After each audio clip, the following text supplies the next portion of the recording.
C'est un plaisir, Madame, Messieurs, de vous retrouver ce dimanche dans votre magazine Info 7. Bienvenue à tous. L'actualité reste dominée par l'entérinement de membres du bureau de la Commission électorale nationale indépendante par la plénière. Le dossier rame la prorogation de l'état de siège décrété dans une partie de la République démocratique du Congo par le président de la République. Nous sommes bien sûr dans les provinces du Nord Kivu et de l'Ituri, mais nous allons également parler de la marche de la coalition Lamuka pour dire non à la politisation de la centrale électorale.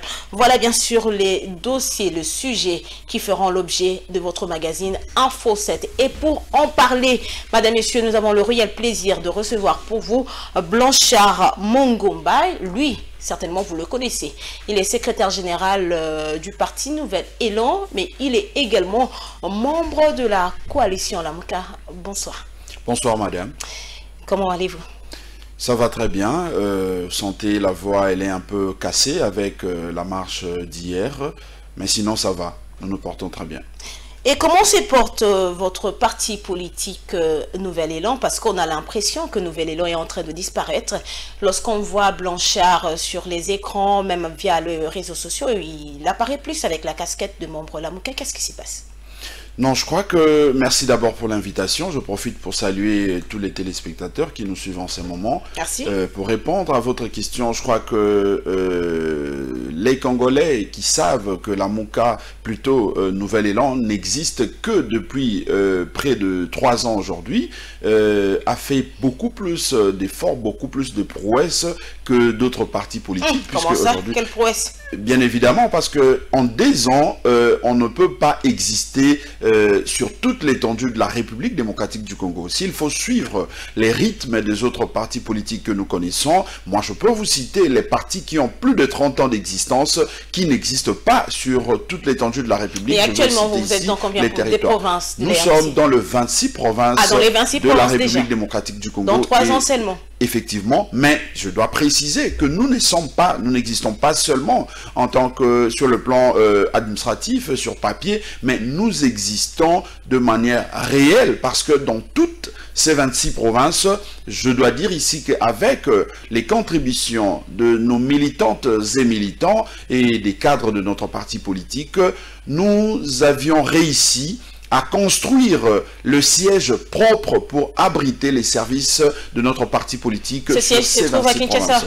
À Kinshasa, nous sommes en pleine construction, mais en attendant, on a un siège provisoire qui nous abrite, c'est sur Lukusa. Mais je dis que nous sommes en pleine construction à Kinshasa, mais nous avions voulu privilégier d'abord le 26 provinces, c'est-à-dire les territoires, plus des 100 territoires que quand la République démocratique du Congo, le Nouvel Élan est représenté. Et au-delà des sièges, parce que le siège, c'est juste le côté, en tout cas, bâtiment, mais nous avons les militants dans toutes ces 26 provinces et dans les territoires, villes, chefferies et secteurs que compte la République démocratique du Congo. Donc pour nous, c'est une fierté, c'est un élément de motivation parce que déjà, puisque vous parlez de Lamuka, on ne pouvait pas faire partie de la grande coalition politique Lamuka si on n'existait pas réellement en tant que force politique.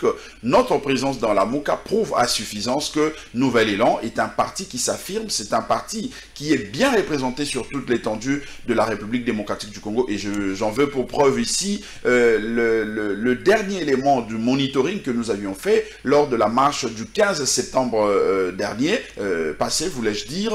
Nous avions mobilisé en tant que Lamuka sur toute l'étendue de la République démocratique du Congo. Et partout où les gens malheureusement, lors de ce rendez-vous dans certaines provinces de la RDC, la marche était quasiment un échec. Bon, si vous parlez d'échec parce qu'il y a eu interposition de manière brutale de la police, je suis d'accord avec vous. Mais si vous dites qu'il y a eu échec parce qu'il y a eu manque de militants, ça je ne serais pas d'accord avec vous puisque je le disais, c'est qu'on est sur toute l'étendue de la République et le rapport du monitoring que nous avions présenté prouve à suffisance que les militants c'est le rapport selon vous, membres de Lamuka. Mais certaines informations suivies à travers la République démocratique du Congo, nous avons même appris que dans certaines provinces, il n'y a pas eu de marches qui ont été organisées à cette date-là. Non, je le disais, c'est que s'il n'y a pas eu marche, certainement qu'il y a eu interposition de manière illégale, inconstitutionnelle.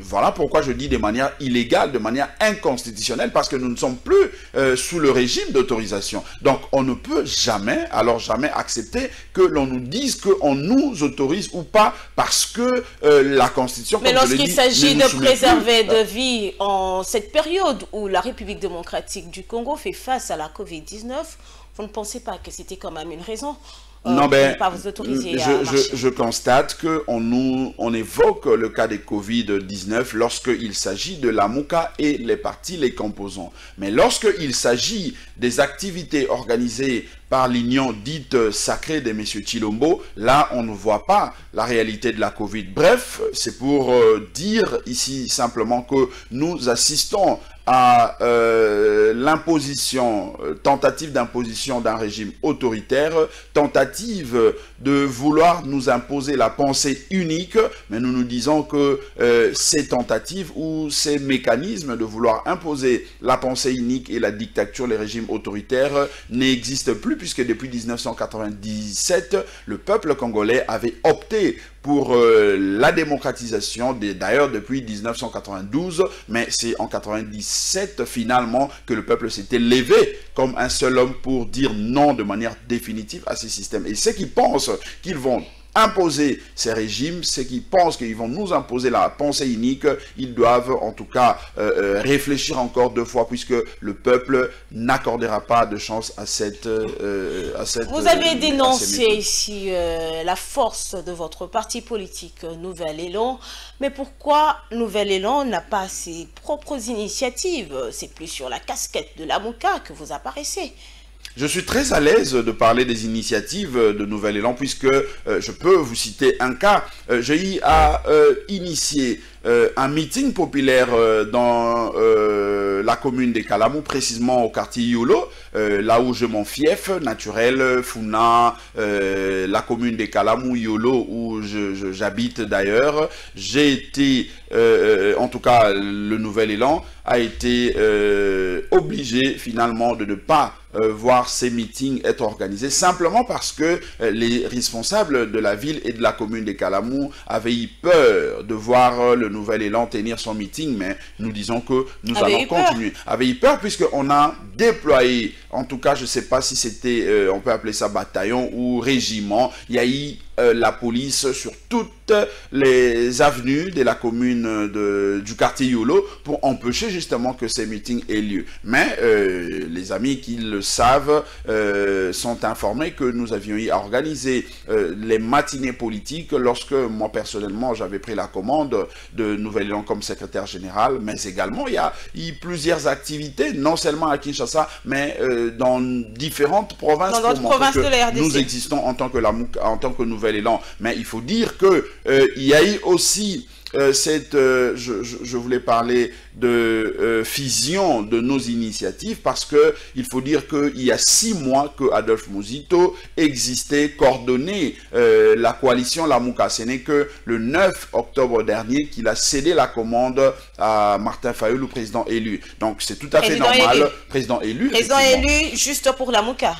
Non, président élu de la République démocratique. Président élu, mais qui siège chez lui à la maison ou exactement, exactement, parce que justement, il y a eu imposture, il y a eu les ennemis de notre peuple qui n'ont pas permis justement qu'il exerce son impérium, mais puisque nous sommes de républicains, nous exploitons la sagesse des Salomon, on s'est dit, nous n'allons pas brûler la République, nous n'allons pas mettre la République à 100 de manière à faire exister notre droit, en tout cas nos revendications. On a privilégié le côté républicain pour aller dans le sens de revendications de manière démocratique, de manière pacifique, pour arriver à installer ou à réhabiliter le peuple dans sa souveraineté. Et c'est ce que nous sommes en train de faire lorsque nous parlons, par exemple, du consensus autour du processus électoral, lorsque nous parlons, par exemple, de la table ronde, non pas pour se partager le pouvoir et les acquis de ces pouvoirs mal acquis d'ailleurs, mais pour baliser le chemin pour les prochaines élections, puisque il faut rappeler que le peuple a décidé, depuis l'avènement de la Constitution du 18 février 2006 telle que modifiée, que nous puissions accéder à la gestion de la chose publique que de manière démocratique. Les manières héréditaires, dictatoriales et autres, le peuple l'a banni et nous devons privilégier la démocratie. C'est ce que nous faisons au sein de la coalition Lamuka avec nos différents partis politiques, notamment le Nouvel Élan. Madame, messieurs, prenons à présent le premier dossier de cette rétrospective de la semaine. Le 16 octobre, le monde célèbre la journée mondiale de l'alimentation.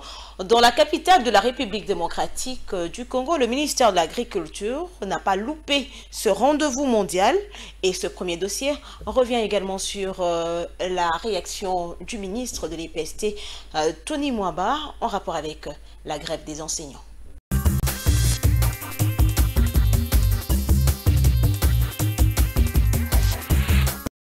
Le ministère de l'Agriculture, en collaboration avec la FAO, n'a pas dérobé à sa coutume de chaque 16 octobre. C'est la célébration de la Journée mondiale de l'alimentation.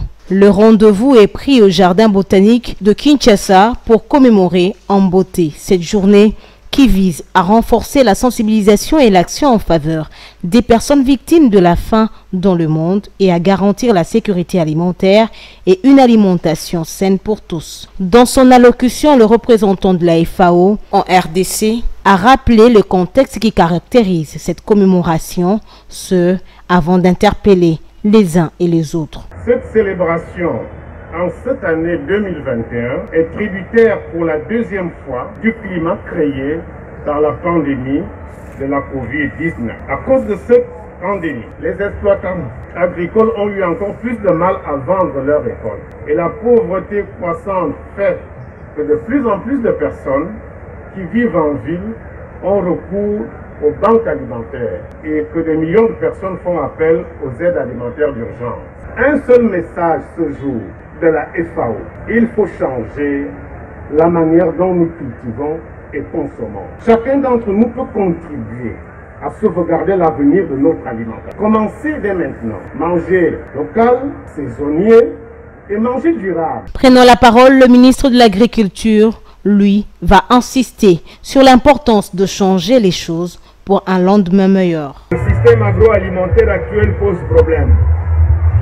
Il y a donc nécessité de changer la façon de procéder pour des lendemains meilleurs. La RD Congo est parmi les pays africains où se concentre un nombre important de personnes qui éprouvent un besoin urgent d'assistance à la sécurité alimentaire. À cette occasion, le ministre de l'Agriculture et le représentant de la FAO en RDC vont remettre des intrants et quelques matériels à plus de 30 ONG œuvrant dans le secteur pour booster leurs activités afin de permettre à la République démocratique du Congo de répondre à l'esprit de l'objectif du développement durable de fin zéro. Ce 16 octobre 2021 marque également la célébration du 76e anniversaire de la création de la FAO. Ici est de noter que c'est le groupe culturel Cosmos qui a agrémenté cette célébration.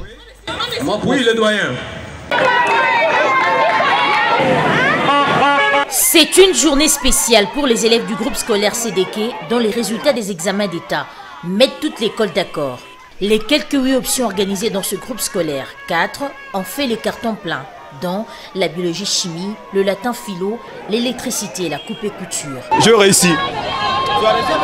Avec 63%. Ok, quels sont tes sentiments à ce moment? Mes sentiments, vraiment, je n'arrive pas à l'exprimer, ça se voit déjà. C'est-à-dire que je suis tellement heureux. Nous, on a réussi toute la classe a réussi. Donc, dans notre école, on a maxé, tous les élèves, on a maxé. Donc, avec groupe scolaire, CEDEC, tout est de l'avant. Plus Dieu m'a fait grâce, CEDEC est 100% sûr. Je vous assure, venez nombreux, groupe scolaire, CEDEC est 100% sûr. La réjouissance n'est pas seulement pour les finalistes sortants, mais également pour les classes montantes. Moi je suis maintenant en 6e littéraire. Mon nom c'est Kakomawe Cynthia. Je suis tellement joyeuse de savoir que mes grands sœurs ont réussi et puis cela nous aide aussi à lutter pour obtenir aussi de bons points. Oui, je pense là parce que nos grands frères et nos grandes sœurs nous ont laissé un bon exemple. Nous aussi nous devons suivre leur exemple du genre à travailler, à bicher avec le cours restant pour obtenir aussi des bons points. Ici, notez que le groupe scolaire CDK situé dans la commune d'Ndjili existe depuis 1998.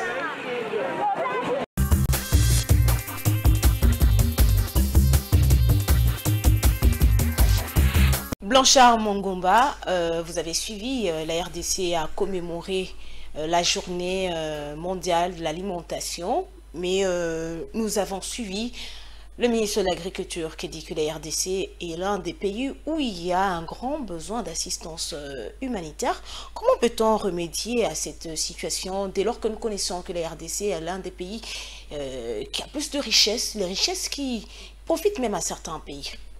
C'est ça justement, madame. Lorsque je suivis messieurs que vous appelez ministre de l'Agriculture, j'ai eu de larmes. Il est bien sûr ministre de l'Agriculture. Il ne faut pas dire que monsieur que vous appelez parce qu'il est ministre de l'Agriculture. Ok, merci. Mais c'est très grave de l'entendre que la RDC a besoin de l'assistance alimentaire. J'aurais bien voulu que lui, en tant que ministre, puisque vous le voulez ainsi, qu'il nous dise quelle est la politique de son gouvernement par rapport à ces secteurs, puisque moi, je note que la République démocratique du Congo fait face à plus de 27 millions, c'est-à-dire plus de 1/5 de la population congolaise qui vivent dans la sous-alimentation aiguë. Et s'il faut prendre seulement ces chiffres-là, donc un Congolais sur 3 sont dans cette situation de sous-alimentation aiguë, j'insiste, aiguë. Or, si nous voulons parler de l'alimentation normale, il faut que les gens mangent plus ou moins 3 fois. Et quelle est la qualité de cette alimentation, de ces aliments? C'est ça le vrai problème. On aurait bien voulu que lui nous dise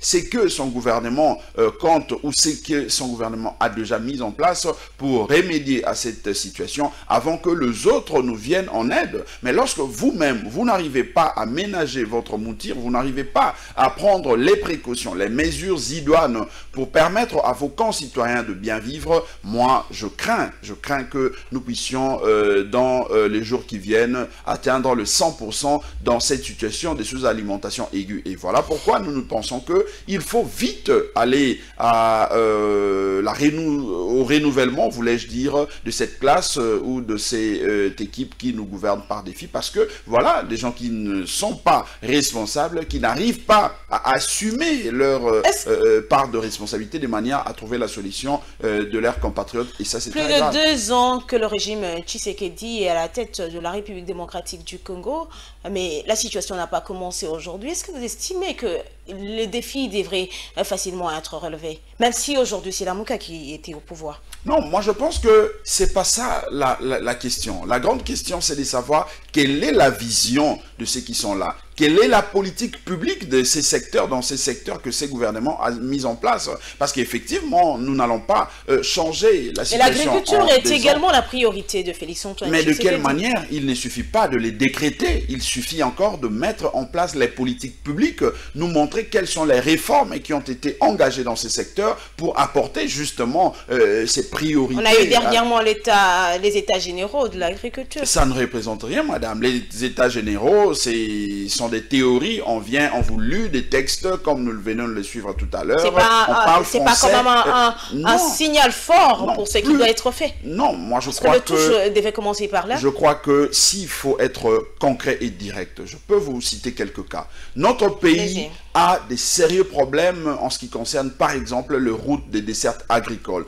Est-ce que le gouvernement illégitime aujourd'hui est capable... Illégitime selon la Mouka? Non, illégitime selon le peuple congolais. Parce que nous voyons quand même la population qui soutient le régime. Non, ils sont là de fait. Et puisqu'ils sont de fait, la population constatent qu'ils sont là et malheureusement, ils n'arrivent pas à apporter les solutions à ces problèmes. Et c'est ça justement ce qui motive le peuple à vouloir à tout prix aller aux élections de manière en tout cas apaisée, de manière consensuelle pour changer ceux qui sont là contre sa volonté. Mais je reviens à ce que j'étais en train de dire. Okay, les routes de dessert agricole, madame. Moi, j'ai la chance de sillonner différentes provinces de la République démocratique du Congo. Je vois comment nos frères et sœurs, nos parents, papas et mamans, jeunes gens, jeunes garçons, travaillent dans le champ. Mais malheureusement, ils n'arrivent pas à faire écouler justement les produits de leur travail. Pourquoi? Parce que justement, il y a un sérieux problème de voies de... il y a un problème d'infrastructure. Les infrastructures posent problème. Déjà à ces niveaux-là, si le gouvernement n'est pas capable, n'est pas à même de nous apporter des solutions dans ces secteurs-là, c'est pour montrer effectivement qu'ils n'ont aucune vision, parce que la vision, ça aurait été mieux de nous dire que voilà, puisque nous savons que nous devons prendre en charge cette situation des sous-alimentations, nous devons faire en sorte que les produits des champs qui, en tout cas, proviennent de différentes provinces, atteignent les grandes villes, atteignent, en tout cas, le quatre coins de la République de manière à faciliter l'alimentation de nos compatriotes. Mais malheureusement, il n'y a aucune vision dans ces secteurs. Blanchard Mongomba, Félix-Antoine arrive à la tête de la République démocratique du Congo. Les infrastructures dans un état de délabrement très avancé. Le régime Kabila a géré la RDC pendant 18 ans. Et il y a d'autres régimes qui sont passés. Est-ce que vous estimez que dans 2 ans, même si vous le voulez bien, on a besoin des infrastructures, dans 2 ans, Tshisekedi est à mesure de relever vraiment ces défis? Madame, mais quand même, les signaux forts sont donnés. On a les projets Chile-Gelou, on a quand même des chantiers qui sont, des infrastructures qui sont ouvertes par-ci par-là. En tant qu'opposant, vous êtes dans l'opposition républicaine, vous ne pouvez pas reconnaître quand même ces efforts. D'abord, je précise que nous sommes dans la résistance. La Mouka n'est pas dans l'opposition. Vous êtes dans la résistance. Nous sommes dans la résistance. Merci. Parce que ceux qui sont là n'ont pas été élus par le peuple et nous résistons contre eux. Deuxième chose, madame, je veux rappeler à notre peuple que la constitution de notre pays a donné un mandat de 5 ans à celui que l'on considère que l'on élu comme président de la République ou comme chef de l'État. C'est lui qui est chef de l'État, Félix Tshisekedi. Je ne parle pas de M. Chilombo, je parle du principe édicté par la constitution de notre pays. La constitution donne le mandat pour le chef de l'État, pour le président de la République, un mandat de 5 ans. Donc, cela veut dire que lorsque vous êtes élu, vous devez tout faire pour que dans vos 5 ans, vous puissiez apporter ce que vous aviez promis plutôt au peuple pendant la période électorale. C'est ça, madame, ce qui est plus important. Parce que vous n'allez pas me dire que M. Chilombo, par exemple, puisqu'il est là, de fait, il ne savait pas qu'il y avait des problèmes d'infrastructure dans notre pays. Vous n'allez pas me dire que M. Chilombo, en venant, il ne savait pas qu'il y avait un problème d'insécurité. Le président de Nouvel Élan a également contribué à cette situation. Madame, si vous voulez ouvrir cette parenthèse, nous risquerons de prendre toute une journée ici pour vous donner mais il faut quand même le reconnaître également de l'ancien Premier ministre Adolphe Muzito. Vous savez que l'ancien Premier ministre Adolphe Muzito est celui qui nous a permis à atteindre le point d'achèvement dans ces pays, puisqu'on avait une dette extérieure publique de 14 milliards de dollars, mais lors de sa gouvernance, il a travaillé de manière efficace, c'est vrai, avec les autres ministres qui l'ont accompagné, mais sous sa direction, on a obtenu l'annulation de 90% de la dette extérieure publique. Avec Adolphe Muzito, nous avions connu les contrats chinois, ce qui a permis que nous puissions avoir des infrastructures de grande envergure dans notre pays. Et à cette époque, on parlait déjà de grands travaux, le 5 chantiers. C'était avec la direction de Adolphe Muzito. Sous le règne de Joseph Kabila. Joseph Kabila, effectivement, était là, mais avant Joseph Kabila, il n'y avait pas tout ce qu'on a vécu avec Adolphe Muzito. Et après Adolphe Muzito, Joseph Kabila était toujours là. On a vu que le pays a baissé. Mais est-ce que ces chantiers dans lesquels lui, il a contribué ont été donc faits à la hauteur de ce qui devrait être fait? Parce que dans ce pays, et nous avons vu des opposants qui ont dénoncé d'ailleurs que la qualité de ces chantiers n'était pas à la hauteur. Madame, il faut aller par des indicateurs économiques qui démontrent que tel gouvernant, tel gouvernement a mieux travaillé ou n'a pas mieux travaillé. Je veux vous citer quelques cas. Lorsque Adolphe Muzito arrive au pouvoir comme Premier ministre, il trouve le budget de notre pays à 900 millions de dollars. Adolphe Muzito, ça j'ai arrondi, d'ailleurs c'était 800 et quelques, mais j'ai arrondi à 900 millions pour faciliter la communication. Adolphe Muzito arrive, dans moins de 4 ans, il quadruple ses budgets qu'il a trouvé de 900 millions. Il laisse, lorsqu'il quitte le gouvernement, les budgets de notre pays à 3 milliards 600 millions. Ça, c'est un indicateur. Lorsque Adolphe Muzito arrive, il trouve les réserves de change de notre pays à plus ou moins 300 millions de dollars et il quitte, il laisse les réserves de change à 1 milliard 600 millions. Lorsque Adolphe Muzito arrive, madame, il trouve le taux de change de notre pays qui sillonnait, qui vacillait entre 42 et 45 avec tout ce qu'il y avait comme problème de fluctuation, problème au niveau de l'inflation. Il a dû maîtriser l'inflation pour finalement laisser le budget, le taux de change à 90 et jusqu'au moment de son départ, lorsqu'il quitte le gouvernement, les taux de change étaient restés stables à 92. C'est pour montrer que il y a eu un grand travail qui s'est abattu et je ne parlerai pas ici de création d'emplois puisqu'avec le 5 chantiers, avec ces travaux-là, partant de contrats chinois, il y a eu plusieurs emplois qui ont été créés avec de jeunes. Donc c'est pour dire que Adolphe Muzito a laissé des traces. Mais après lui, il y a eu Matata Ponyo qui est arrivé. Il suffit de voir ce que Matata Ponyo a fait pour savoir si Adolphe Muzito, en étant avec Kabila au pouvoir, c'est lui qui a bénéficié de l'influence de Kabila ou c'est Kabila qui a bénéficié de l'influence positive de l'action de son gouvernement. Je crois que c'est la dernière hypothèse qui est valable. Donc, M. Kabila a bénéficié de la touche particulière d'Adolphe Muzito, puisque je l'ai dit, avant l'avènement d'Adolphe Muzito, M. Kabila avait des collaborateurs qui n'ont pas pu apporter les résultats que Muzito a apportés. Et après le départ de Muzito, M. Kabila avait d'autres collaborateurs qui n'ont pas pu continuer avec c'est bien ces résultats que vous venez d'étaler à la population qui est en train de vous suivre maintenant.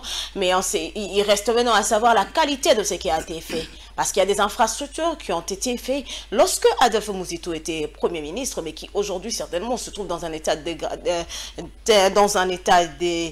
délabrement très avancé. Donc aujourd'hui que le régime actuel a trouvé. Non, madame, d'abord... en un mot, parce qu'on doit parler de la gratuité de l'enseignement. Permettez-moi, je vais prendre 2 éléments. Le premier élément, c'est que il faut savoir que lorsque on arrive dans la gestion de la chose publique, on évalue la qualité de votre action, non pas par rapport à ce que vous envisagez faire dans les jours à venir, mais c'est par rapport à ce que vous aviez trouvé. Il faut dire qu'effectivement, notre pays se trouve dans un trou énorme, puisqu'on a détruit l'économie de notre pays depuis 1960. Voilà, ça vous le reconnaissez quand même. Aujourd'hui, ça c'est un principe, ça c'est une vérité que nous ne pouvons, en tout cas, ne pas reconnaître. Nous devons commencer par là. Mais cela ne veut pas pour autant dire que l'on ne peut pas apporter sa touche pour essayer de faire bouger les choses. C'est ce qu'Adolphe Muzito a fait et c'est ce que nous pensons. Si Adolphe Muzito l'a fait, pourquoi vous ne voulez pas reconnaître aussi ce que l'actuel régime est en train de faire? Il ne fait rien. Qu'est-ce que ce régime fait? Parce que... Même ces différents chantiers ouverts de gauche à droite? Non, mais... À travers la RDC? À quel niveau, par exemple? Vous pouvez me citer les chantiers? Parce que le projet Chile-Gelou est déjà en train d'être réalisé. Dans le Kassai oriental, même à Kinshasa, certaines avenues qui sont en train d'être réhabilitées. Je crois que nous avions vu tous les lancements de travaux, comme d'habitude d'ailleurs, mais jusqu'à ces jours, bientôt ils vont finir leur mandat, le peuple va devoir renouveler et changer cette équipe pour placer ce qui mérite. On ne sent toujours rien, ça n'évolue pas. C'est-à-dire que vous pouvez vous réveiller un bon matin. Sur le terrain pour vous rendre compte que ça n'évolue pas. Non, moi je suis un homme de terrain. Certains médias l'ont diffusé. Moi Congo va diffuser ce qui se passe dans le Kassai. fait. Quel est ce tronçon, quelle est cette route qui est déjà exploitée, qui était déjà praticable, que les filles et fils du Kasaï exploitent, utilisent? Non, madame, moi je crois qu'il y a eu ces lancements des projets pour donner l'impression qu'effectivement il y a un travail qui s'est fait, mais en réalité rien ne s'est fait. Nous espérons que le ministre de l'EPST va suivre ce conseil que vous venez de lui donner dans ce magazine. Madame, Messieurs, prenons à présent le deuxième dossier de notre rendez-vous.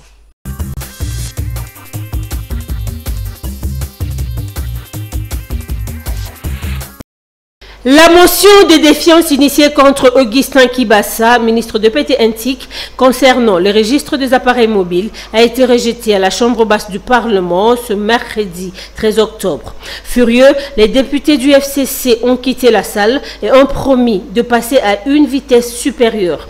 Au lieu uniquement du ministre de PTNTIC, le député FCC promet de récolter des signatures pour une motion de censure contre tout le gouvernement Samalou Kondé dans un bref délai. En croire le député PPRD Didi Manara qui s'est confié à la presse, le FCC n'acceptera pas que la population soit assujettie de cette manière-là. Hormis le gouvernement, les députés du FCC ont annoncé qu'ils vont également initier une motion de défiance contre le bureau de l'Assemblée nationale. Rappelons que le ministre de PTNTIC, Augustin Kibassa, était à la tribune de l'Assemblée nationale ce 13 octobre pour répondre aux questions lui posées par le député national.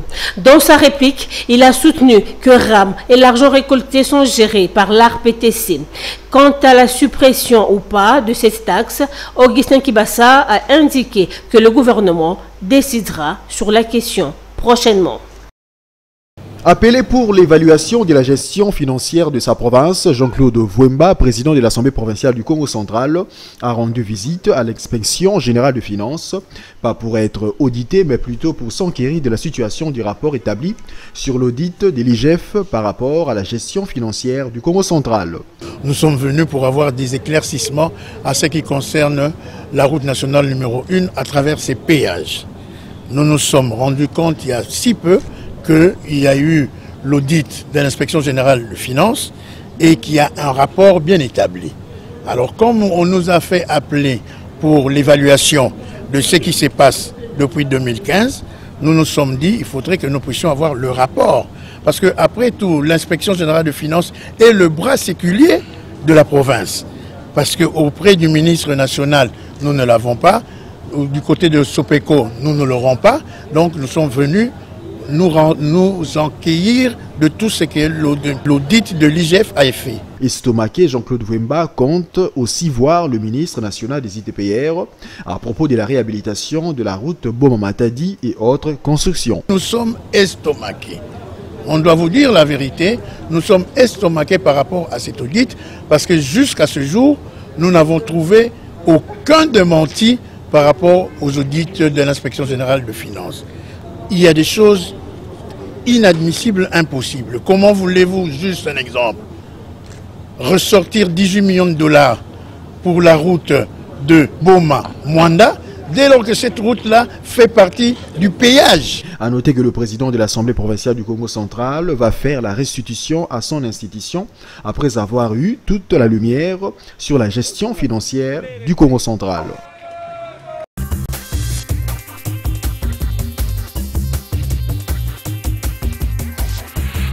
Blanchard Mongomba, vous avez suivi le ministre de PTNTIC, Kibassa Maliba, qui était devant les élus pour répondre aux questions de la représentation nationale en rapport avec la taxe RAM.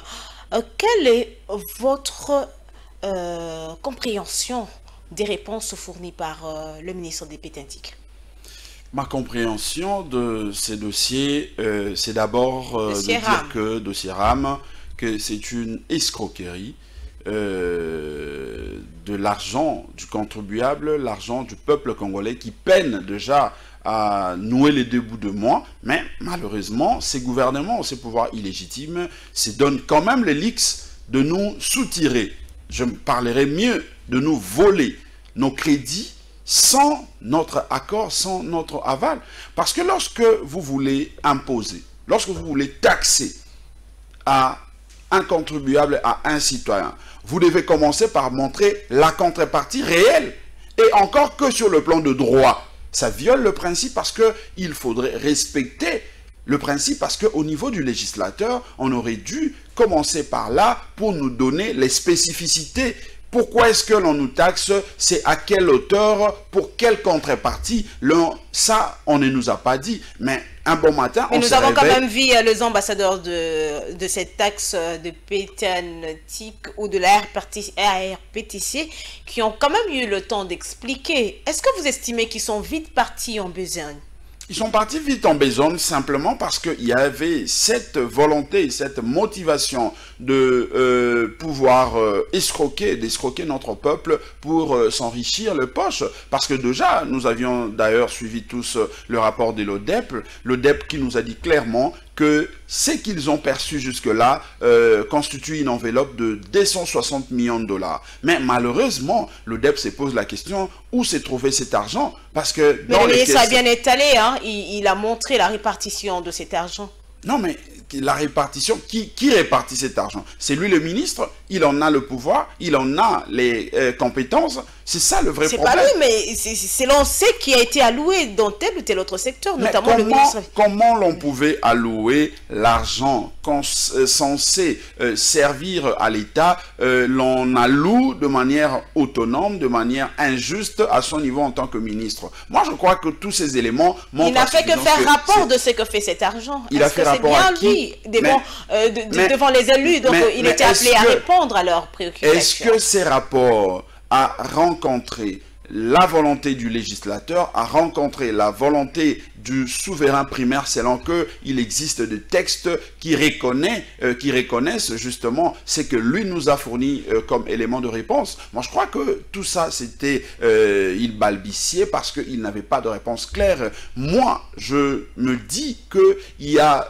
certainement, puisque ces dossiers étaient passés au niveau du Conseil des ministres, ça a été débattu, ils ont en tout cas acquiescé, ils ont pris les précautions à leur niveau de s'assumer en tant que gouvernement. Et ici, je pense que puisque au niveau du Parlement, on sent que ça tâtonne, on sent que les gens ne sont pas aussi clairs, le peuple doit prendre ses responsabilités pour sanctionner tous ces gouvernements représentés par M. Tshilombo. Parce que lorsque l'on ne sait pas nous dire clairement où se trouvent 260 millions, ça veut dire qu'il y a une personnalité, il y a une autorité qui est supérieure à ces ministres qui, lui, s'accapare de cet argent volé auprès du peuple pour ses besoins personnels. Et ça, nous ne pouvons pas accepter. Ça, nous pensons que non seulement qu'ils doivent être déférés devant la justice pour justifier l'illégalité de cette taxe RAM, mais aussi et surtout rembourser notre argent parce qu'ils nous ont volé. Moi, je suis un résistant. Lorsque vous me volez mes crédits, quel est l'argument que vous allez me donner? Parce que lorsque je ne vois pas la contrepartie, lorsque je ne vois pas c'est pourquoi vous me volez le crédit, eh bien, je pense que c'est de l'escroquerie pure et simple. Donc, notre peuple doit se prendre en charge. Deux sons de cloche en ce qui concerne cette affaire du dossier RAM. D'un côté, nous avons certaines personnes qui estiment qu'on doit recadrer le tir parce que RAM est important et ces personnes motivent leur position en disant que même dans certains pays, les téléphones paient toujours quelque chose, une taxe. Et de l'autre côté, on a des personnes qui disent nous n'avons pas besoin de cette taxe, on doit carrément la supprimer parce qu'elle n'apporte rien en République démocratique du Congo. Aujourd'hui, sur ce plateau, nous avons un nouvel élan. Qu'est-ce que vous proposez? Nous pensons qu'il faut premièrement avoir un gouvernement légitime, des institutions légitimes pour traiter de cette question. Parce qu'avec des représentants, entre guillemets, du peuple qui n'ont pas la légitimité de ces peuples, qui n'ont pas le mandat de ces peuples, ils ne vont travailler que contre la volonté, contre l'intérêt de notre peuple. Voilà la première observation. Donc nous devons nous battre pour avoir un mais ces personnes qui soutiennent font également partie du peuple congolais. Non, ben malheureusement, ils sont victimes. Ils sont victimes, pourquoi? Parce qu'en face, il y a un groupe de gens qui se sont accaparés de son pouvoir et qui l'exercent de manière illégitime. Et la conséquence, est-ce que c'est parce que vous êtes dans la logique où vous voulez seulement voir le régime Tshisekedi échouer que vous êtes en train de dire ça? Pas du tout. Pas du tout. Parce que c'est vrai, c'est un régime illégitime, mais nous les disons, de fait, ils sont là. Parce qu'ils sont là de fait, les conséquences de leur mégestion pèsent sur nous, même si nous ne sommes pas, nous ne reconnaissons pas leur existence de manière citoyenne, de manière légitime. Nous ne reconnaissons pas leur existence. Mais le méfait de leur gestion opaque, ça pèse sur nous. Et on aurait bien voulu qu'ils soient quand même doués, qu'ils essayent de mieux faire pour que nous puissions être aussi bénéficiaires. Parce que, admettons que ces régimes illégitimes essayent d'arranger, parce que je vis, ils ont lancé le projet Zéro Trou à Kinshasa. Si c'est là arriver à être effective, nous serons aussi bénéficiaires. Mais malheureusement, ils ne sont pas dans cette logique, parce que pour eux, ils doivent punir le peuple, parce qu'ils estiment que le peuple n'avait pas voté pour eux. C'est ça la logique qui anime nos amis qui gouvernent par défi, nos amis de l'Union dite sacrée. Et nous disons que vous êtes sur ce plateau, lorsque nous serons au pouvoir, lorsqu'un gouvernement légitime sera là, ce gouvernement va travailler dans le sens de se présenter devant le peuple, représenté au niveau de l'Assemblée nationale, pour que la question RAM soit débattue. Nous devons premièrement voir quelle est son importance. Ça sert à quoi? Est-ce que le peuple se retrouve dans ça? Quelle est la contrepartie? Et quel est le taux, s'il faut reconnaître que ça peut servir à quelque chose, quel est le taux de la taxation? On ne peut pas de manière, en tout cas, injuste, de manière individuelle, s'élever et prendre un arrêté pour instituer une taxe. C'est en violation de texte, c'est illégal. Blanchard Mangomba, depuis que vous êtes sur ce plateau, vous affirmez être en train de faire la volonté du peuple. Nous avons ce dossier RAM. Nous avons également le dossier de la baisse de prix de surgelés. Ce sont quand même les questions qui intéressent la population. Mais aucun jour nous n'avons vu ni votre plateforme Lamouka, ni encore Nouvel Élan appeler des marches dans la rue pour ces questions qui touchent directement la population. Mais nous avons l'impression que vous êtes plus intéressés par les questions en rapport avec le processus électoral, les élections de 2023. Est-ce que c'est ça la volonté du peuple? Effectivement, c'est ça la volonté du peuple. Il n'y a que les élections. C'est ça la volonté du peuple, madame. Pourquoi? Parce que les élections résolvent plusieurs problèmes. Parce que les gens veulent tricher. Les gens veulent faire de raccordements frauduleux. Je vais vous expliquer.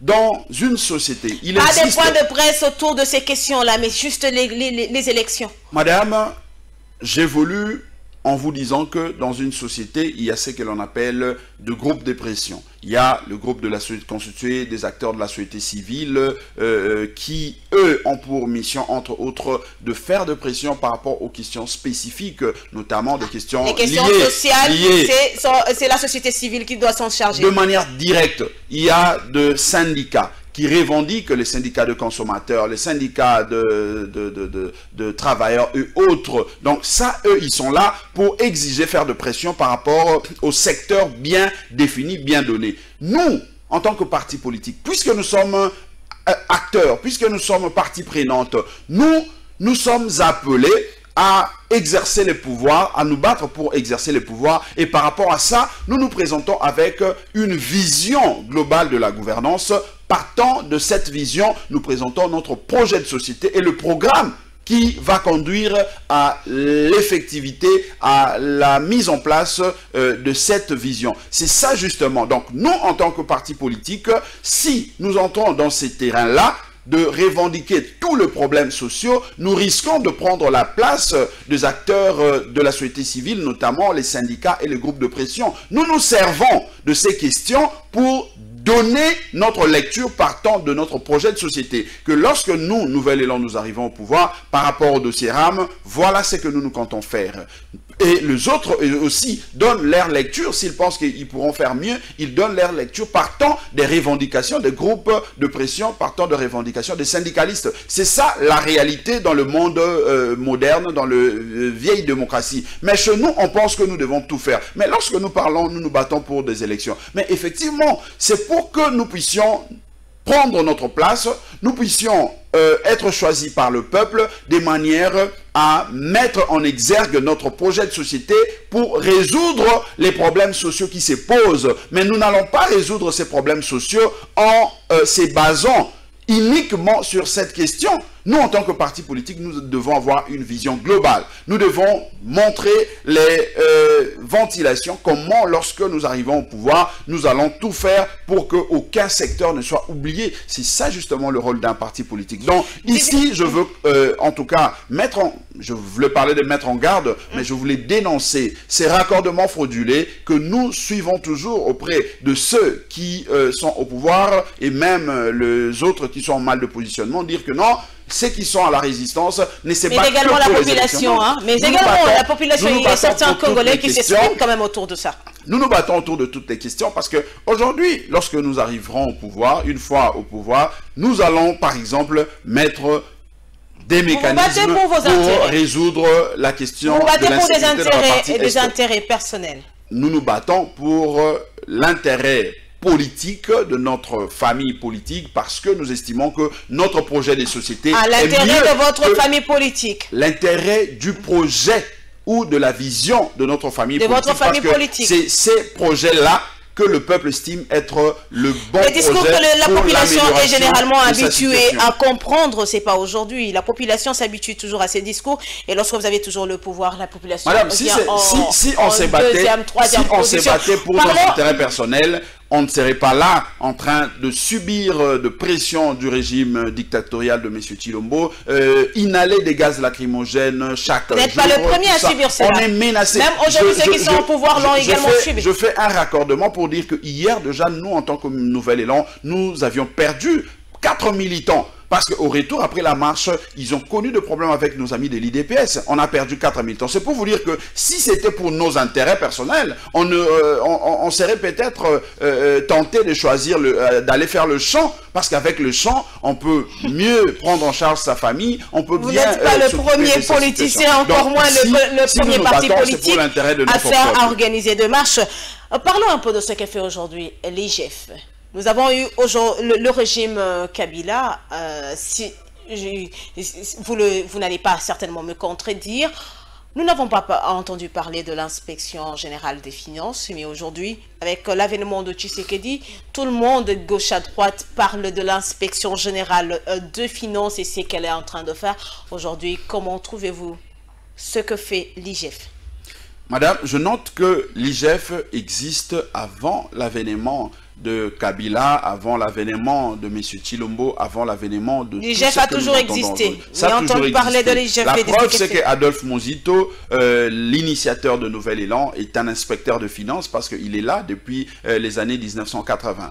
Deuxième chose, c'est que vous me dites, je note que l'IGF a toujours existé, mais M. Tshilombo, lorsqu'il arrive, il met un peu plus de la publicité, un peu plus du marketing pour faire exister cette institution qui existe marketing. Déjà. Exactement. Parce que si l'IGF, vous voulez me dire que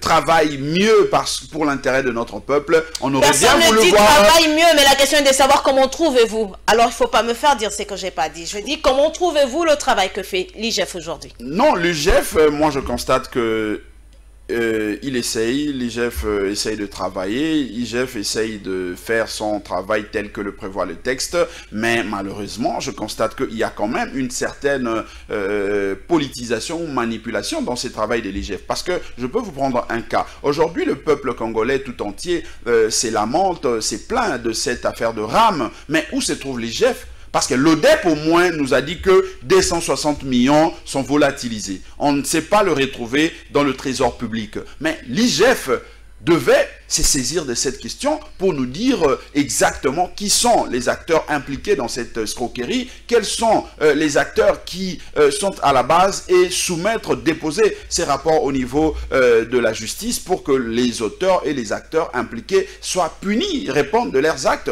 Mais malheureusement, l'IGF est là sans nous dire un mot. L'IGF s'est contente de présenter les gens qu'il trouve faibles par rapport à son action. Les gens qu'il trouve faibles.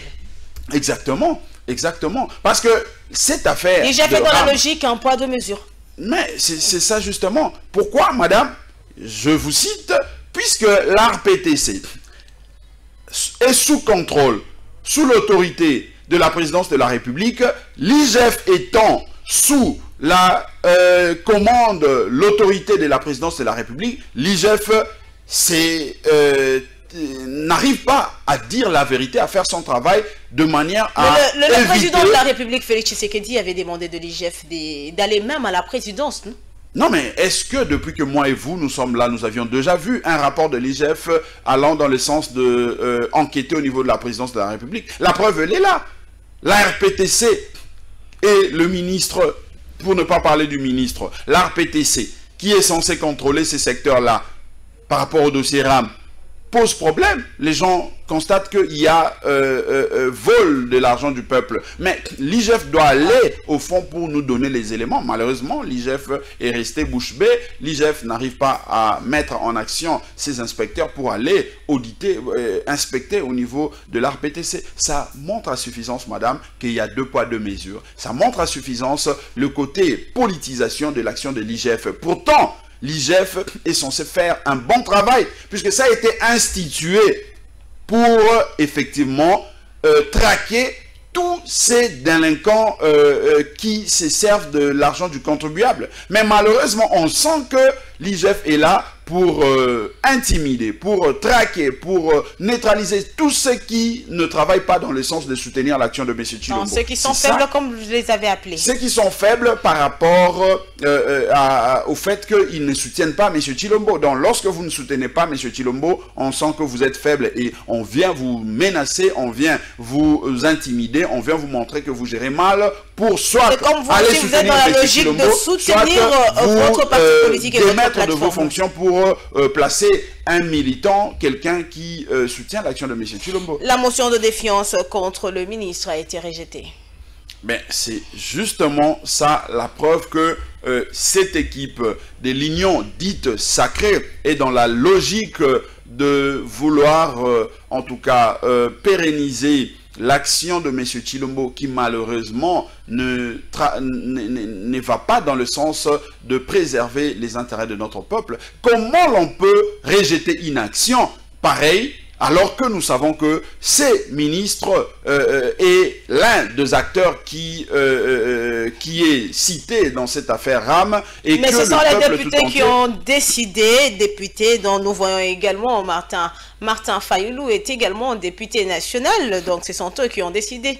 Même s'il ne siège pas, il y a quand même quelqu'un qui siège à sa place. Oui, mais Martin Fayoulou, le peuple l'avait choisi pour autre chose. Le peuple, c'est vrai, lui avait donné aussi les mandats de député national, mais le peuple voulait de lui président de la République parce que le peuple estimait que le projet dont il était porteur, le projet de la Mouka, était le meilleur pour ses intérêts, l'intérêt du peuple. Malheureusement, les ennemis de ces peuples-là ont opté pour l'imposture, ont opté pour la confiscation de la souveraineté du peuple et les conséquences sont réelles. Voilà le dossier RAM, voilà l'insécurité dans la partie Est et tant d'autres questions, l'impaiement de nos enseignants, tout ça. Donc ça montre à suffisance que ce n'est pas ces projets-là que le peuple avait choisi. En tout cas, RAM, contrairement à ce qu'on nous avait dit, que c'est 2, 3 crédits, 4, 5 qui vont partir, moi, j'ai perdu mes unités et 100, 200. Donc, il y a nécessité de me rembourser mes unités, hein, comme l'a dit notre invité. De manière obligatoire. Voilà, donc c'est obligatoire. Moi, on doit me rembourser mes crédits. Madame et messieurs, prenons à présent ce 3e dossier qui va nous permettre de parler de cette plénière qui a été tenue à la Chambre haute du Parlement, mais également le Conseil de ministres.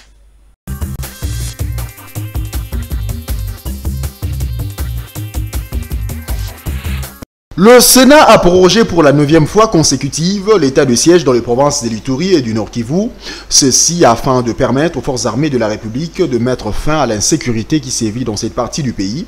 Cette plénière, tenue en visioconférence, a été présidée par le premier vice-président de la Chambre haute du Parlement. Sur les 109 membres qui composent le Sénat, 98 ont pris part au vote. 98 ont voté oui. Aucun membre n'a voté non. Aucun membre n'a voté abstention. En conséquence, le Sénat vote le projet de loi portant autorisation de la prorogation de l'état de siège proclamé sur une partie du territoire de la République démocratique du Congo. Il sera transmis au président de la République pour promulgation. Mes sincères félicitations. Bien avant cela, la plénière a auditionné le rapport de la commission PAJ qui a statué sur le dossier de la validation des pouvoirs de la première suppléante du sénateur Dieudonné Fikiri, nommé vice-gouverneur à la Banque centrale du Congo. Poursuivons sur ces chapitres, abordant cette fois-ci la situation sécuritaire du point de vue de la défense. Le ministre de la Défense nationale et ancien combattant a fait part au Conseil de la poursuite des opérations militaires dans les cadres de l'état de siège dans les provinces de l'Ituri et du Nord Kivu qui ont pour objectif de restaurer la sécurité, la paix et de rétablir l'autorité de l'État. En Ituri, il a indiqué que les deux grands bastions ennemis, notamment les localités de Lipri et Nyangarai en territoire de Djougou, occupés respectivement par la coalition Codeco FDPC-FPIC et Codeco Bon Temple, sont passés sous contrôle après une offensive menée par nos forces armées. 42 assaillants se sont rendus et d'autres se sont dirigés vers les localités de Digene et Dungu en territoire du Roumou où les forces armées de la République démocratique du Congo le pourchassent. Comme en Ituri, nos forces armées exercent d'intenses pressions sur les ennemis de la paix dans la province du Nord Kivu. Autant les assauts et les contre-offensives sont lancés pour reconquérir de localités occupées, autant les forces armées de la République démocratique du Congo s'adaptent à la nature de l'activisme des assaillants pour maintenir la posture de combat sur l'ensemble de fronts et consolider les gains des opérations passées.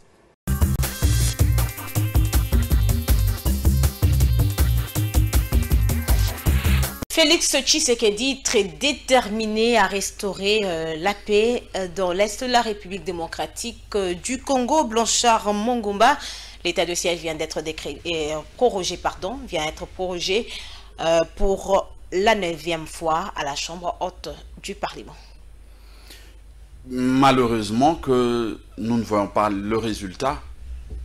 La population dans cette partie de la République continue à perdre de frères, continue à souffrir. Tout le peuple congolais continue à perdre de dignes filles et fils dans cette partie. Et malheureusement, nous constatons que la prorogation ou les différentes prorogations de cet état de siège ne font que bouffer, ne font que nous faire perdre l'argent dans le trésor public. Moi, je me pose la question. Malgré les localités qui sont récupérées par les forces de la République démocratique. Mais ça représente quoi? Ça représente rien. Ça représente quoi par rapport au nombre aux milliers de compatriotes que nous perdons chaque fois dans cette partie? Il ne fallait pas s'attendre à ça dès lors que l'ennemi, lorsqu'il voit qu'il est attaqué, il va aussi multiplier des stratégies. Non, mais l'ennemi est bien connu.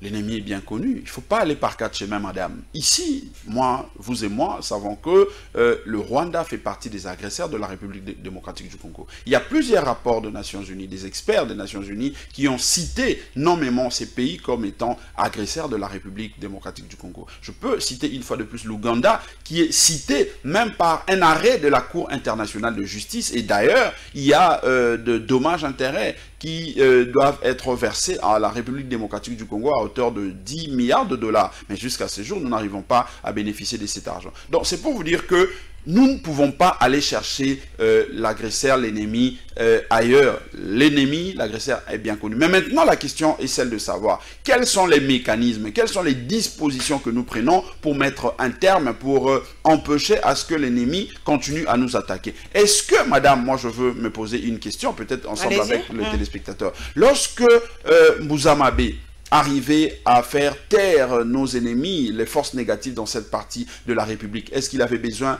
d'un état de siège? Lorsque Mamadou Ndala arrivait à faire taire, à maintenir la quiétude dans cette partie de la République, il avait besoin d'un état de siège. Lorsque le Mouzito avait fait reculer Kounda-Batouaré et que la guerre de M23 avait pris fin, est-ce que on avait nécessairement besoin de l'état de siège? Je crois que nous devons prendre les précautions, nous devons prendre les dispositions pour arrêter cette situation. 9e prorogation, mais pour quel résultat? Est-ce pour... c'est vrai que le fait de récupérer un territoire d'eux, ça peut toujours paraître un élément de motivation, une fierté, mais est-ce que cela suffit? Parce que nous continuons à perdre, comme je l'ai dit, nos compatriotes au jour le jour. Vous dressez un bilan un peu négatif, contrairement au gouvernement, le gouvernement qui se félicite quand même des efforts qui sont en train d'être fournis de ce côté-là.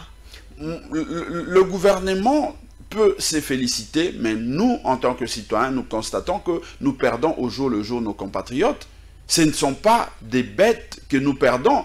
Mais malgré ça, aujourd'hui, la population de l'Est, notamment Nord Kivu et Sud Kivu, peut quand même dormir et se réveiller.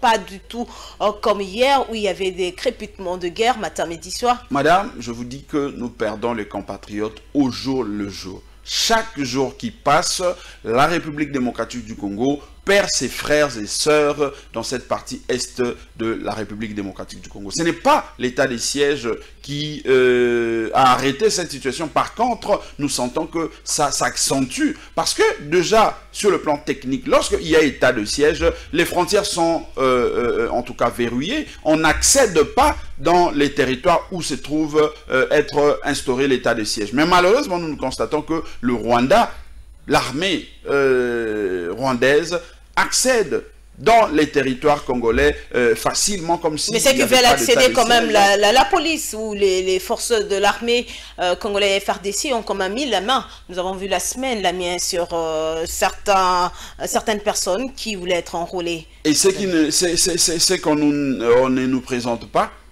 Parce que nous sommes au courant, nous avons de rapports qu'il y a de gens, de forces négatives qui entrent librement. Lorsque l'on prend une décision accordant au Rwanda le privilège de certifier nos minerais dans la partie Est, pensez-vous qu'on va bloquer ces gens-là, les civils-là ne passeront pas pour aller faire certifier le minerai dans la partie... Est-ce que vous êtes en train de nous dire que le régime Tshisekedi veut quelque chose et son contraire? Non seulement vouloir quelque chose et son contraire, mais nous avons comme l'impression que ce régime a pour mission de finaliser le projet de la balkanisation de la partie est de notre pays. Parce qu'on ne peut pas comprendre, alors que l'ennemi, l'agresseur de notre pays est connu. On a vu pendant plusieurs années, parce que les gens nous diront que non, l'insécurité dans la partie Est n'a pas commencé avec M. Tshilombo. Effectivement, ça n'a pas commencé avec lui, mais ce qui est vrai aussi, c'est que la diplomatie, on a tenté plus d'une fois, Kabila et tous les autres, ça n'a pas tenu, ça n'a pas réussi. Maintenant, il faut réfléchir une intelligence pour arrêter cette situation, parce que ce sont nos compatriotes que nous perdons là-bas. Aujourd'hui, nous constatons qu'il y a infiltration dans l'armée. Nous devons commencer par mettre en place des mécanismes pour réformer l'armée, réformer le système sécuritaire dans notre pays pour nous permettre de mettre un terme aux tueries dans la partie Est, mettre un terme à l'insécurité dans cette partie. Mais malheureusement, on constate que ces agresseurs-là, ce sont des partenaires privilégiés. Est-ce que je peux vous dire, madame, aujourd'hui, il suffit de voir ce que Air Rwanda fait dans la partie Est. Air Rwanda fait des affaires de millions et de millions dans le territoire congolais. Quel genre d'affaires Air Rwanda est en train de faire? Mais Air Rwanda, vous qui avez des rapports. Air Rwanda fait en tout cas son vol à partir de Goma, prend les passagers et à partir de Goma, ça mène dans les pays, à l'extérieur de notre pays. Et on ne sait pas dire ce que nous bénéficions du Rwanda pour faire bénéficier également à notre peuple. Ça, c'est un élément qui montre qu'on est en train d'armer un ennemi. On est en train de favoriser, de mettre un ennemi dans les conditions pour continuer à nous attaquer. Donc ici... Pouvons nous dire que vous, l'Amouka Nouvel Élan, vous voulez voir la RDC couper directement ses relations avec le Rwanda? Le vrai problème, ce n'est pas avec l'ensemble de la population rwandaise. Ce sont nos compatriotes, ce sont les Africains. En tant que panafricanistes, nous pensons que nous devons vivre en harmonie avec tous nos compatriotes. C'est pas ce que le régime actuel veut. Mais le problème, c'est que le régime de M. Kagame a une mission bien claire, une mission bien déterminée de vouloir, en tout cas, piller les richesses de la République démocratique du Congo, mais également annexer une partie du territoire de la République démocratique du Congo au Rwanda. Ça, c'est bien connu de tous. Alors, face à un tel régime, est-ce que nous devons continuer à faire de la complaisance? Face à un tel régime, est-ce que nous devons continuer à dire que non, ce sont nos partenaires, nous devons privilégier la diplomatie, tout en sachant que plus d'une décennie, cette diplomatie n'a pas réussi. Et les Américains qui sont derrière le Rwanda pour ces projets, cette vision de vouloir balkaniser notre pays, continuent à nouer, continuent à entretenir ces projets ensemble avec le régime Kagame. Alors nous, en tant que Congo, en tant qu'État, devons-nous privilégier le projet macabre du Rwanda ou devons-nous faire en sorte que nous puissions trouver des solutions pour faire bénéficier à la République démocratique du Congo en tant que pays souverain et son peuple de ses droits de ne pas voir son sol être violé de manière injuste et de ne pas voir ses richesses être volées par ceux-là qui n'en ont pas le droit. Une dernière question avant de prendre le dernier dossier de cette rétrospective de la semaine. Nous avons vu, vous, Lamuka, au Sélétan, lorsqu'on avait cette coalition AFCC à cash pour gérer le pays. Vous avez traité l'actuel président de tout le monde, mais au finish, aujourd'hui, Tshisekedi s'est séparé avec le FCC, il a créé l'Union Sacrée. Est-ce que vous vous voyez, vous, sincèrement, dites-nous sur ce plateau, parce que la population est en train de vous suivre, vous voyez en Tshisekedi la volonté de céder une partie de la République démocratique du Congo, ou c'est juste par mauvaise volonté que vous êtes en train de le dire? Je réponds à votre question par une question que je me pose avec les téléspectateurs. Aujourd'hui, est-ce que le régime de M. Tshilombo, le régime illégitime en place, peut nous dire où est-ce que nous en sommes avec les dossiers Minembwe? Parce qu'on a fait de Minembwe une commune rurale en violation des textes qui existent en République démocratique du Congo. Ni t'était la pression, ni t'était la vigilance de Lamuka et du peuple congolais. La vigilance de Lamuka. De Lamuka, bien évidemment, parce que nous étions le premier à dénoncer cette situation. Adolphe Muzito a fait un point de presse avec les documents en appui pour montrer que les décrets que lui avait pris, ce n'étaient pas les décrets prétendument présentés par le régime. Ok, ça c'est une question que vous posez à l'actuel. Répondez quand même à ma question. Il y a une volonté qui ne dit pas, en tout cas son nom, qui démontre justement cette, en tout cas, intention de vouloir céder à la pression de la communauté internationale, une partie de la communauté internationale. Céder à la pression de la communauté internationale. Effectivement, qui travaille en connivence avec le Rwanda pour nous faire perdre une partie du territoire national. Ça, c'est clair. Il y a cette volonté-là qui consiste à faire exécuter le plan de M. Sarkozy. Je ne veux pas vous rappeler ici que lorsque Sarkozy est arrivé ici en 2010, lors de la francophonie, il a dit que pour avoir la quiétude, la paix dans la partie est de notre pays, la République démocratique du Congo doit concéder, doit accepter de céder une partie de son territoire et de ses richesses au Rwanda pour vivre en paix. Et c'est l'impression que nous avons que ce régime illégitime est en train de travailler dans cette logique-là, parce qu'on ne peut pas comprendre. Si vous avez été surpris par le divorce FCC cash, vous ne pensez pas que vous allez également être surpris peut-être par ce que Tshisekedi va faire, parce que selon le dire du président de la République, il est déterminé à préserver les intérêts de la RDC. Et il s'inscrit dans cette logique. Je ne vois pas M. Tshilombo travailler dans le sens de préserver les intérêts de Congolais. Il est par contre en train de travailler pour ses intérêts, parce qu'il suffit de voir le nombre de voyages que monsieur est en train d'effectuer. S'il faut nous poser la question en termes de gains, c'est que le Congo bénéficie de ces différents déplacements. Nous verrons, nous constaterons ensemble avec vous qu'il n'y a rien. Mais pour le nouvel élan, il n'y a rien. Madame, messieurs, prenons ce dernier dossier de cette rétrospective de la semaine.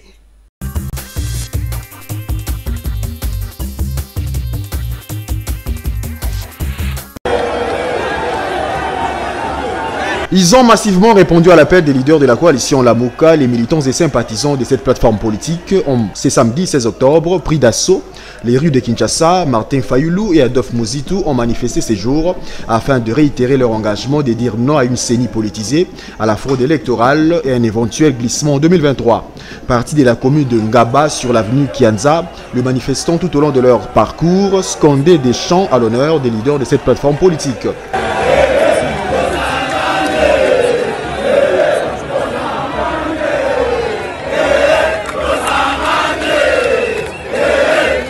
Arrivé au point de chute, Martin Fayulu n'a pas manqué de mots pour exprimer sa désapprobation à la gestion de l'actuel régime. Bandeko, ceux qui ont commis le loboye, ma pauvre, ont commis le kola, bana étiqué, mboka kitoko, mboka monene, mboka batuebele, mabanga ya talu, mai, zamba, nyonso ezali. Mais ont commis le pour la nini. Pour la nini.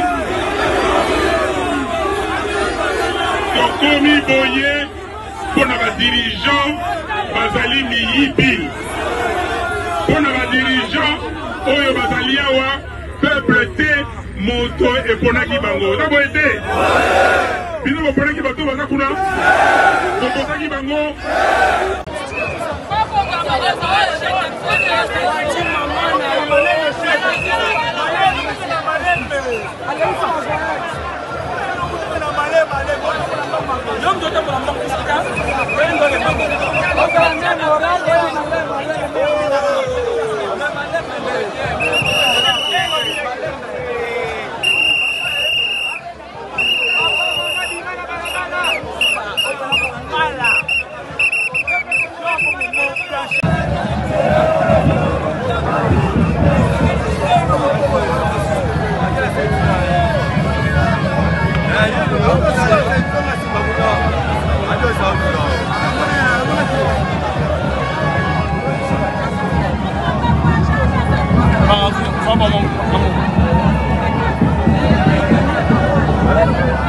Ici, il est noté que cette marche a connu des troubles sur le boulevard Lumumba au niveau de la 10e rue Limité.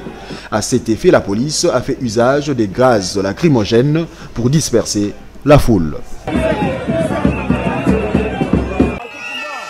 De plus en plus, le rassemblement des démocrates tshisekidistes n'arrête de prendre des options sérieuses en vue de la victoire globale aux prochaines élections. La création de la cellule permanente électorale en est une preuve éloquente. Installé ce samedi 16 octobre 2021, Jean-Claude Kayembe et les siens devront être les messagers de la victoire de la plateforme à la faveur du deuxième mandat de Félix Tshisekedi. Nous avons demandé à cette structure d'être la victoire, d'être le messager de notre victoire pour la majorité parlementaire du plan de la République, notre deuxième mandat avec Félix Tshisekedi Tshilombo en 2023.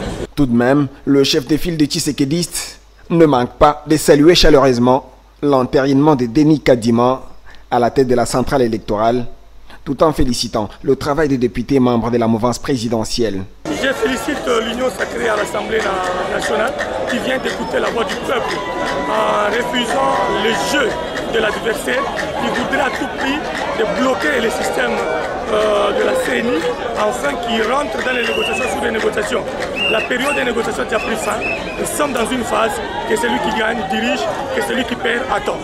Du blocage ayant persisté dans les processus de désignation des délégués de la CENI par les confessions religieuses, l'ancien ministre délégué à la Défense nationale estime tout simplement que ce geste est relevé d'une volonté délibérée de certains ecclésiastiques ayant des agendas politiques cachés. Nous avons demandé à l'Église catholique et aux autres confessions religieuses de rester plus spirituels et s'ils veulent venir faire la politique, ils enlèvent tout ce qui est comme robe et autres afin que nous nous retrouvons sur un terrain avec le même gant.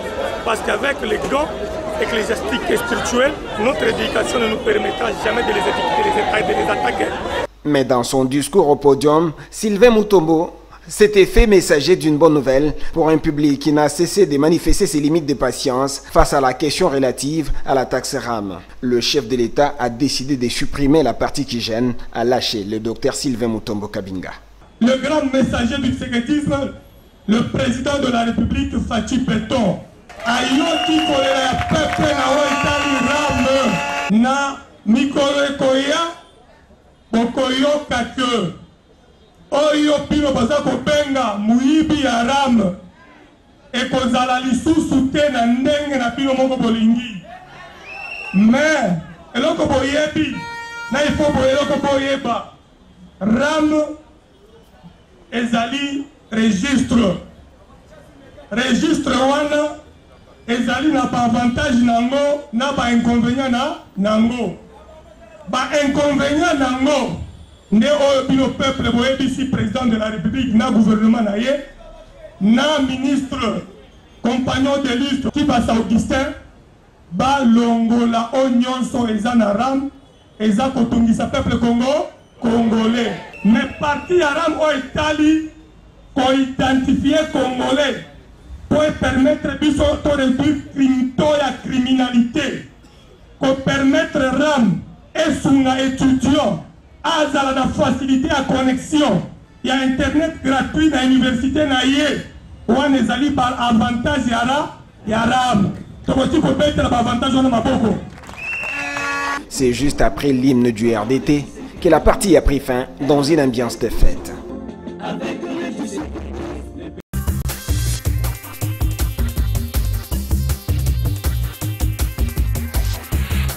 Vous avez parlé des différents voyages du président de la République, mais nous avons quand même vu certains investisseurs qui sont venus en République démocratique du Congo.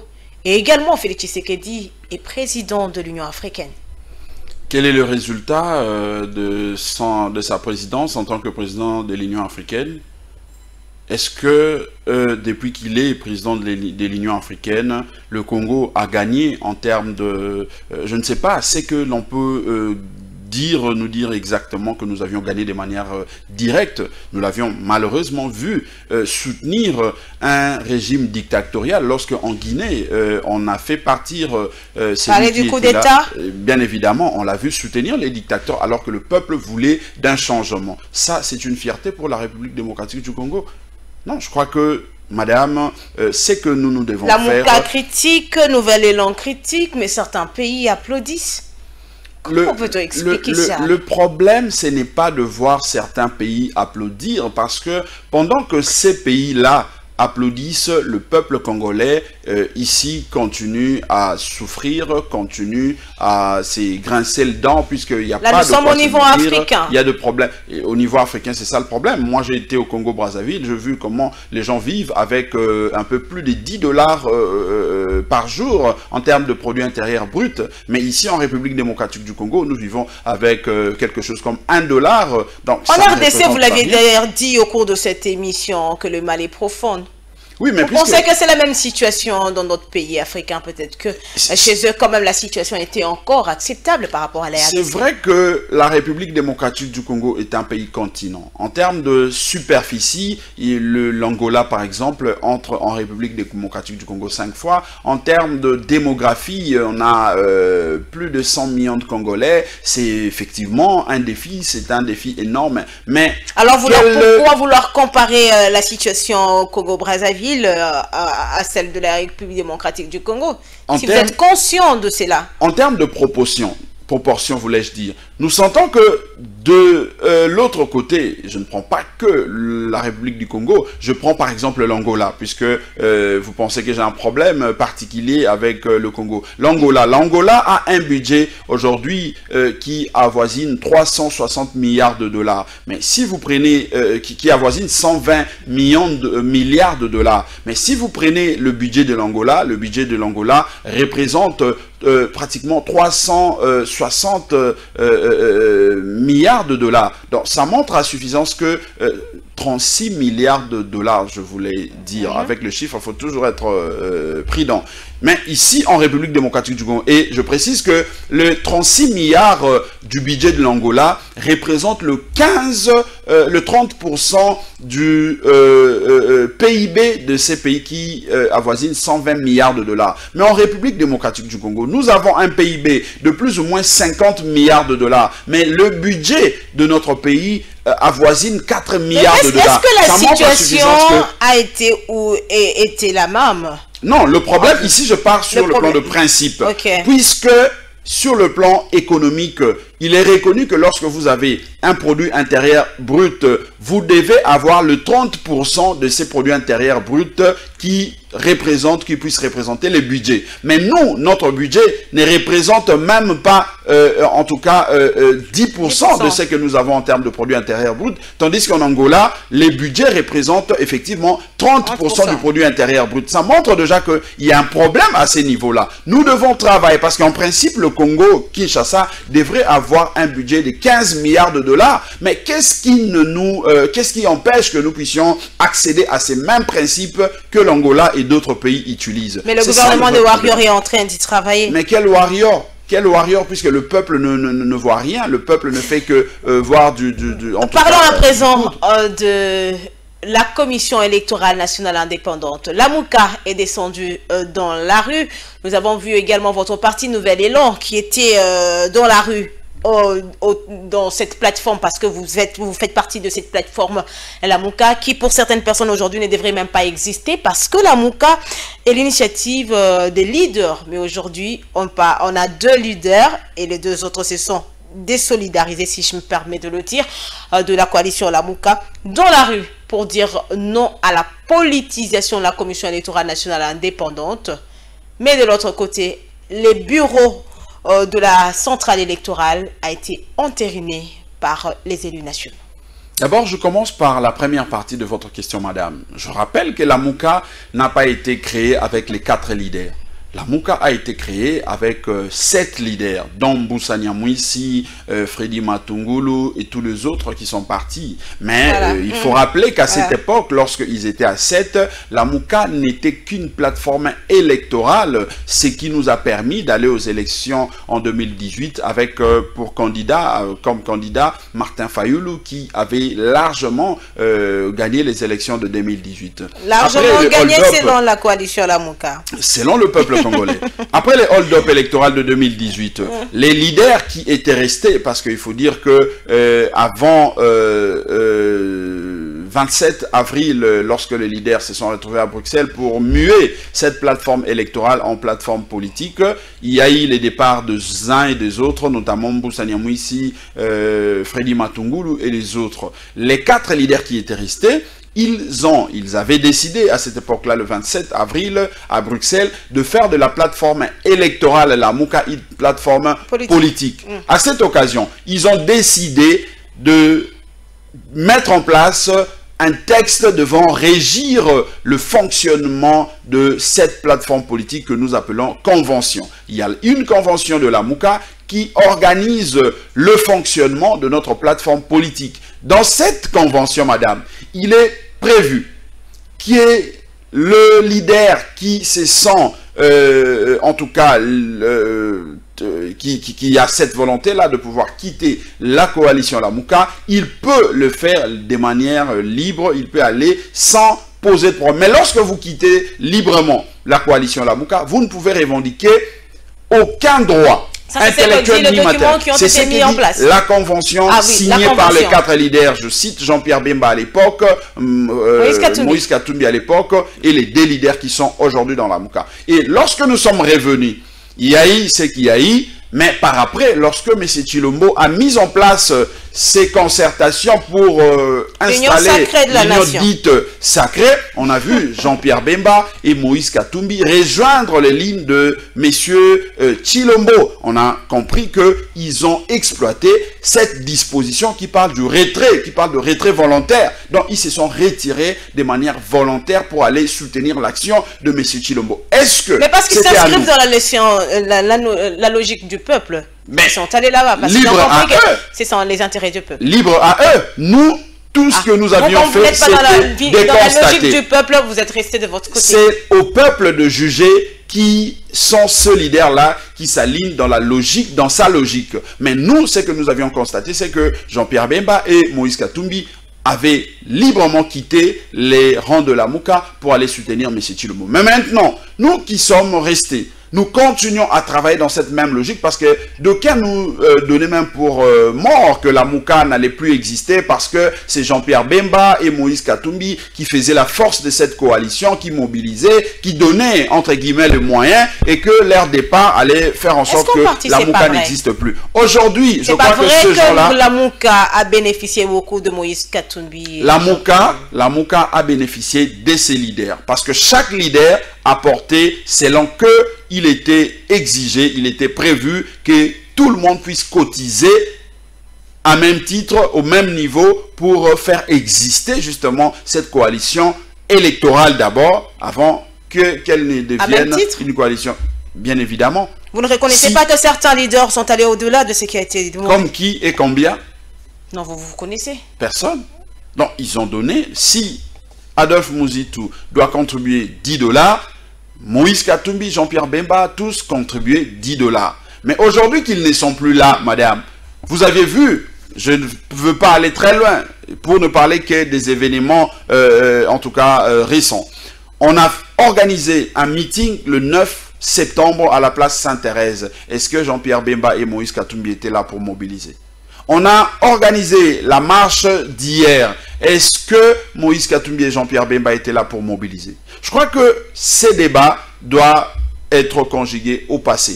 Maintenant, la coalition La Mouka est composée d'Adolphe Mouzitou et de Martin Fayoulou et de nous autres, Blanchard Mongomba et les autres leaders, des autres cadres qui accompagnent les leaders de la coalition. Vous exigez la dépolitisation de la Commission électorale nationale indépendante. Et maintenant que ces membres, le bureau, le nouveau bureau, les membres du nouveau bureau, bien sûr, ont été entérinés, qu'est-ce que vous allez faire? C'est une vaste blague, madame. C'est une vaste blague et nous nous disons que ça ne nous impressionne pas de toutes les façons. On savait qu'ils allaient finir à entériner le nom de M. Denis Kadimon en violation des textes d'abord qui organisent la composante confession religieuse et en violation du principe... Comment ça en violation dès lors que nous voyons sur 6 confessions religieuses membres de la plateforme, sur 8 pardon, 6 sont pour et 2 sont contre, la majorité prime sur la... Non mais il y a eu un préalable parce que il n'y a jamais eu une plénière de leur confession pour décider de la désignation des animateurs. La plénière qui continue jusqu'à ce jour à faire couler l'encre et salive, c'est cette plénière qui consistait à établir le principe d'éligibilité. Là, c'est selon Blanchard Mongomba qui se sont rétractés. Parce que ce n'est pas le discours que nous entendons du côté de 6. Nous suivons les 6, nous suivons les 2 et en tant qu'intellectuels, nous savons faire la part de choses. Et ici, nous constatons qu'il y avait une volonté intellectuelle. Mais dès lors que la charte des confessions religieuses dit clairement que lorsqu'il n'y a pas consensus trouvé, on passe au vote. Mais comment passer au vote puisqu'il doit y avoir quand même un bureau pour convoquer la plénière pour passer au vote? Mais selon le rapport, ils sont passés au vote. Non, mais qui avait convoqué la plénière pour que les 6 passent au vote? Puisque le bureau est composé de la présidence qui est contrôlée par si je ne me trompe pas, c'est le travail qui a été fait lors de la plénière qui a été convoquée par le président de cette structure, d'ailleurs la présidence qui revient à la Senco. Et si je ne me trompe pas également, la réunion avait fini sans le 2.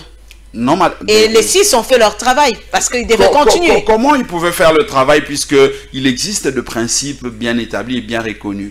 Le bureau, lorsque le bureau estime que nous devons arrêter parce que nous n'arrivons pas à nous mettre d'accord, allons pour revenir le lendemain de manière à nous fixer, les 6 se retirent pour aller convoquer, pour aller présider de leur manière une plénière à part. Ils ont été chassés. À l'occasion, ils ont désigné. C'est en violation de texte. Parce qu'ils ont été chassés, non, ça, il faut aussi les signaler. Comment ils ont été chassés? Même s'ils ont été chassés, admettons qu'ils ont été chassés. Mais est-ce que les textes leur donnent le droit, puisque vous aviez été chassés, d'aller convoquer une plénière pour désigner des animateurs? C'est encore en violation des textes, madame. Donc, c'est un argument qui montre à suffisance qu'il y avait cette volonté de délibérer. Et là, je suis tenté de croire à ce que les deux disent qu'il y a eu de l'argent, il y a eu de pression, il y a eu justement l'influence politique pour que M. Kadima soit désigné. Et aujourd'hui qu'il est entériné et qu'il est successeur de Corneille Nangaa, qu'est-ce que vous allez maintenant faire? Madame, cet entérinement, comme je l'ai dit, c'est une blague. Et moi, j'ai comme l'impression que c'est une stratégie.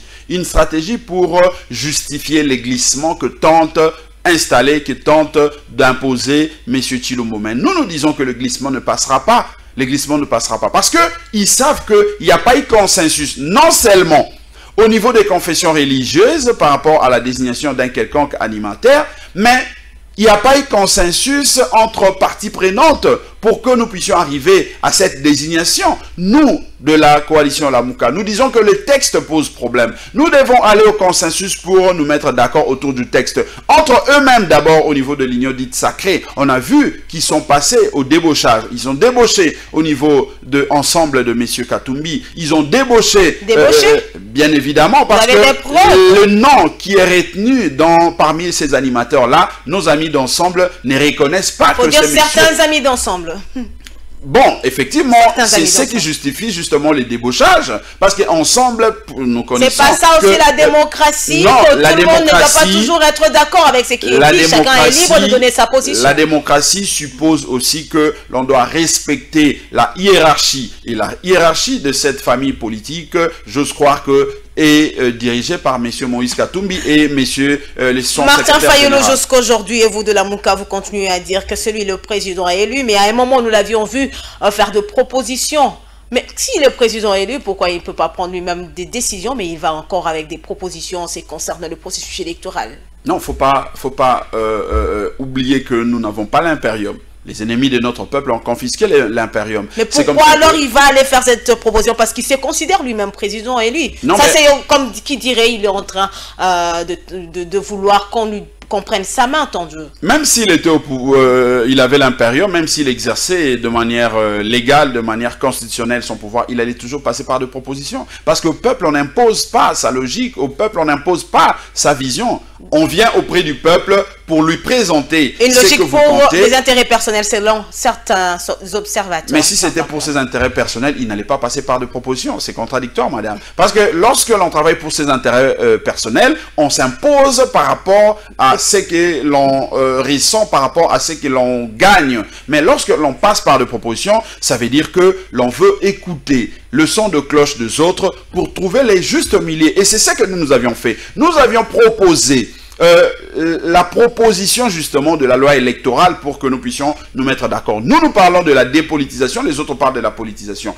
Il est question de nous mettre d'accord pour voir ce qu'il y a de bon dans ce que nous nous proposons, ce qu'il y a de bon chez les autres. Comme ça, nous allons parler en termes de consensus pour que nous puissions être tous responsables, nous puissions assumer le méfait ou le bienfait de ces textes consensuels qui va nous amener aux élections. Mais lorsque vous ne voulez pas écouter de cette oreille-là, vous pensez que vous devez passer par un forcing, madame, le forcing dans ces pays, ça n'a jamais payé, ça n'a jamais profité à qui que ce soit. Nous sommes ici avec vous, nous allons nous retrouver une fois de plus autour de cette table pour dire que cette aventure de la désignation des animateurs tel que ça a été fait, ça ne passera pas. Et si jamais ils veulent aller par force, c'est que nos amis savent clairement qu'ils ne sont pas capables de gagner des élections libres, démocratiques, transparentes et apaisées. Voilà pourquoi ils commencent déjà, avant même qu'on arrive aux élections,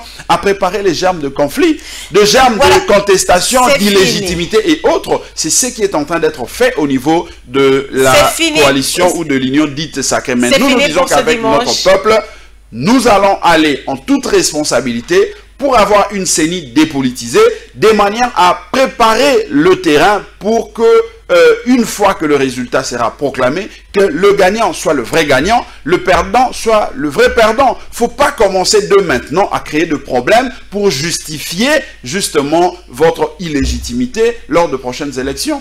C'est fini, mais en un mot, juste pour répondre à cette question qui est d'ailleurs souvent posée par les internautes dans les réseaux sociaux.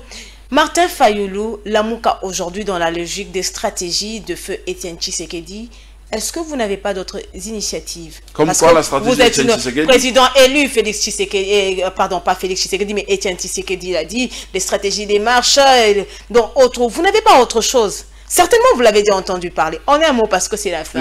Autre chose, c'est que nous partons par des propositions. On parle de la loi électorale qui n'est pas consensuelle. Mais il y a beaucoup de choses qui reviennent. On a l'impression que c'est le copier-coller. C'est justement parce que la Constitution du 18 février dit dans le préambule, c'est qu'il y a depuis 1960 ce que nous appelons de crise des légitimités. Lorsque nous allons résoudre cette question de crise des légitimités, nous ne verrons plus ce genre de choses se répéter. Parce que ça se répète parce qu'il y a des imposteurs, il y a des gens qui sont là, des agents, en tout cas des impérialistes qui viennent jouer les jeux de ceux-là contre la volonté de notre peuple. Voilà pourquoi nous mobilisons notre peuple pour que le peuple finisse par prendre ses responsabilités en main pour arrêter cette aventure de vouloir nous imposer chaque fois les dirigeants qui n'ont pas la légitimité. Qui Monsieur Blanchard Mongomba, c'est la fin de ce magazine. Vous avez oublié de dire quelque chose.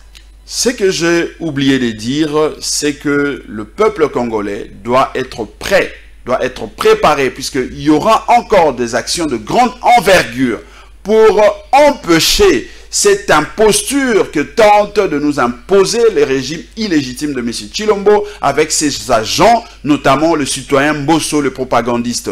Nous devons arrêter cette aventure parce que la CENI ne peut pas être l'apanage d'une famille politique, je cite ici l'union dite sacrée. La CENI, c'est une affaire des citoyens, du peuple. Merci. Et par conséquent, le peuple doit être acteur, le peuple doit participer à la décision censée nommer les animateurs dans cet appareil censé nous donner des bonnes élections. Blanchard Mongomba, secrétaire général du parti Nouvel Élan et membre de la coalition Lamoka, merci d'être passé dans Info 7. Merci madame. Merci à vous, madame, messieurs, de votre fidélité à votre magazine Info 7. Je ne cesserai jamais de le dire. Info 7, le magazine de Congo Web Télévision. Info 7, votre magazine.